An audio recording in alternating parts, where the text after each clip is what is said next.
Sean Meyers joined by Scott Hillen, the first-year head coach for the Mount Pleasant area girls basketball team, as his team begins the Class 4A tournament.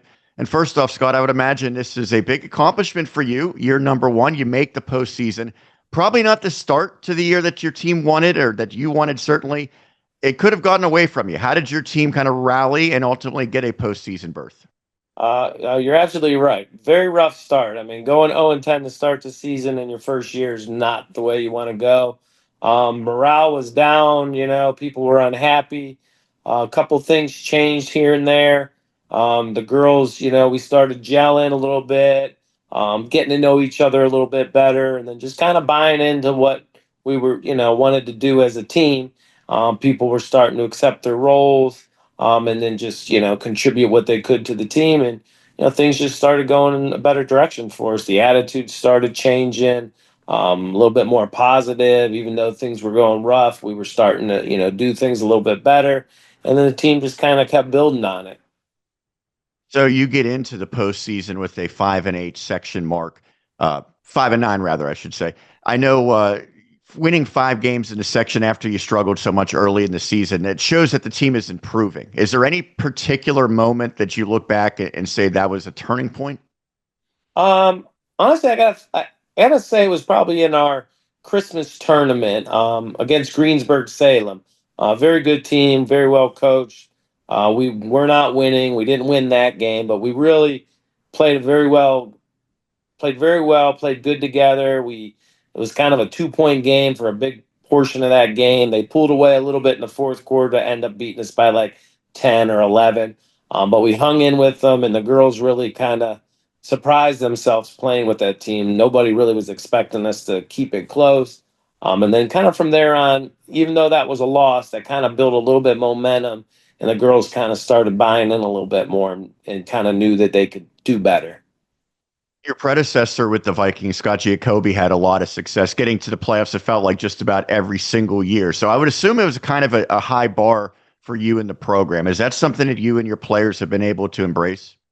Definitely, and I tried to. I've talked to Coach Giacobbe a couple times this year, and I kind of wanted to continue with the tradition he had set. Tough nosed girls, they work hard, and yeah, definitely big shoes to fill. He's been there. He was there for 19 years. The girls loved him. It was all new change for them, so I knew it was going to be tough. And I wasn't trying to fill his shoes. I was just trying to add to the program what I could and continue what he kind of laid the foundation for. Coming from the college ranks, what was the biggest transition for you now guiding a high school team?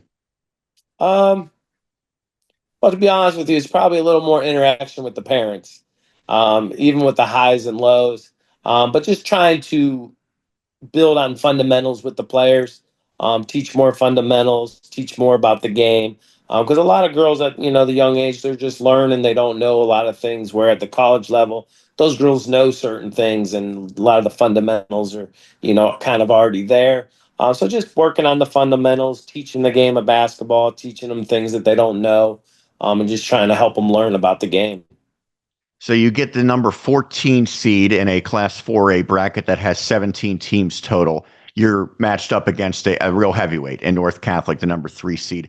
How did the seeding and the matchup go based on what you maybe anticipated going in?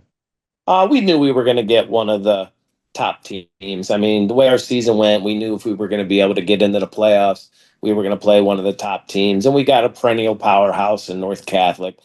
We know they're a very strong team, well coached. They're fundamentally sound. They play great together. We know we're a huge underdog. We're just excited to be in the playoffs. And, anything can happen in the game of basketball. You go out there and play your butts off, and, we're going to give them everything we got. You mentioned you knew you'd be going against a top team. Number 1 seed Blackhawk, number 2 Oakland Catholic, number 3 North Catholic. Those are 3 of the most proud traditions in terms of girls basketball for decades Yes. and decades now. I would imagine it's a little imposing going against a team like the Trojans and their decorated head coach Molly Rotman. But what will be the message, and how can you ultimately pull off a stunner? The message is just going to be we earned our way in. It was ugly. It was hard fought, but we got in, so we deserve to be there. And again, in sports, anything can happen. Anybody can win on any given day. You just got to go out, give your best effort, play together as a team, and just lean on each other like we've been doing all year. Scott, thanks so much for taking the time. Good to talk to you, and good luck in the postseason. Thank you.